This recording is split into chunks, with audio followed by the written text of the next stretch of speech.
Hi there, it's Natasha and thank you so much for joining me today. So far this year we have reached November and I haven't done too many Christmas cards, so I'm going to do one today, but I want to use mainly non-Christmas things to make a pretty Christmassy card. So I've started off here with a 4 1/4 by 5.5 inch card base, and then a red piece of cardstock that is 4 by 5 1/4, and then I've cut out this largest frame die here with the little kind of scalloped edge. Then I have the Honeybee freshly picked stencil. I used the stencil not too long ago on a card on my channel with some strawberries, and this is one of my favorites this year. I'm using some little masks that I also made a couple of videos ago just as a guideline, but you could use a cup or a roll of tape or anything, even just draw a circle there just as a guide. Then I'm going to use this finger dauber set here. I have them all labeled. This is from scrapbook.com and I love using these finger daubers, and I'm just using 3 of the little kind of leaves, or leaf shapes anyway, from the stencil to go around and ink in the little circle. So I don't have a rhyme or a reason as to where I'm putting them. I'm just kind of fitting them in roughly the same distance apart from each other and trying to follow that circle around that I made with the pencil, which I know is really hard to see on film here, but I can see it, and I don't want it to be too dark because I don't want it to kind of stay there either and be obvious once I'm all finished. I am using some of Simon Hurley's dye inks, the Overzealous, which is the light green colour, and that's all I'm focusing on for the minute, is getting my shape first. Now you can see I just at the very end here got a whole lot of ink up the top, and I'm using a little sand eraser. I'm not even sure if they sell these anymore. I think they sell kind of a different version of it. I will either link this one or the new version down in the description box below.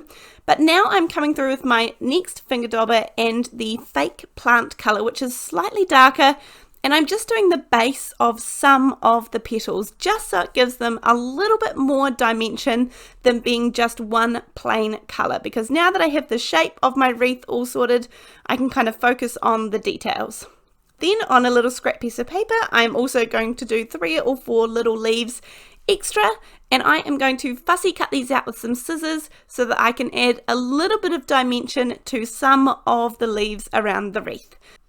Then, without re-inking my little finger dauber, I'm just gently going to go around the wreath just to take away some of that stark white colour from behind the leaves, but I don't want it to be too much or too obvious at all.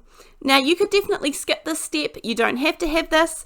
I would suggest just going through your stash and seeing if you can find any little stamps that look like leaves, or maybe even stamps that are leaves in particular, and I feel like you could either stamp or stencil this wreath yourself with something that you have. However, the little freshly picked stencil is fantastic too. I have this set here, Put a Bow on It, from Fawn. This is super old. I have no idea if this is available anymore. If it is, I'll link it down below, but it basically just makes little bows.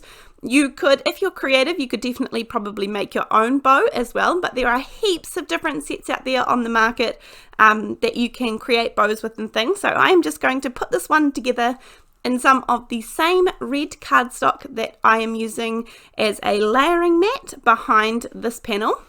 And I will use some reverse tweezers to hold this together and let the glue dry whilst I get the little ends there sorted. Now you are meant to just fold these over, but I just find it easier to cut them in half. Now sorry about my voice guys, I have another cold. I only just got rid of the last one, but I couldn't put off doing voiceovers any longer. Now this is the only kind of Christmassy thing that I'm using on this to make this Christmas card, and this says Season's Greeting. This is the Christmas Sparkle stamp set, which is again one that I've used in previous videos.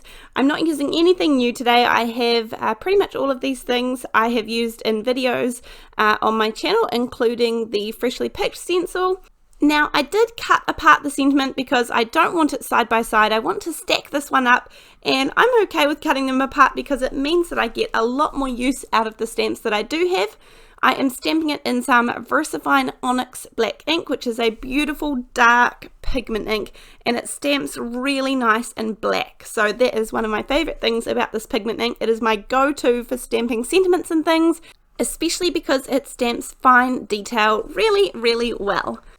Now at the moment I was working on the card front, but here is the card base, which is a 4¼ by 5½ inch card base, 110 pound cardstock, and I'm just putting it in my MISTI kind of back to front. I usually have the door of my MISTI or my stamping platform to the left, which I think might be kind of feels like the other way around to most people. But whatever is comfortable for you, let me know down in the comment section down below. If you use a stamping platform, do you usually have the door swinging to the left or over to the right? Because I am definitely have it on the left usually. It feels funny to me to have it the other way around. But anyway, I am putting together my card using some liquid glue so that I can line everything up and get it right in place. And this card is going to come together really fast from here. The bow is a dimensional bow at the moment, and it will flatten down in the mail. You can also pop a little bit of foam in between the little pop-up bits of the bow, and that will stop it squishing completely, but I'm okay with that. That's fine if it squishes down. And then I will pop on the little leaves, which I added a tiny little bit of foam tape so that they just add that tiny little bit of dimension. Again, you could skip this step. I'll show you the side in just a second and you can see all of that dimension, but definitely not necessary. And this kind of hopefully shows you guys that you can create a Christmas card out of things that aren't necessarily very Christmassy. And I really like this card. I'm going to finish it off with some red Nuvo drops, and this is the little berries in my wreath. And that is my card for today. This is one of my favorites I've created recently. Sometimes it feels like things just go right when you are card making, even though I had all of those smudges and things at the beginning when I was creating the leaves. Thank you so much for joining me today. Please give me a thumbs up and make sure that you're subscribed and have the notification bell set to all. I look forward to seeing you in the next video. Thanks, bye!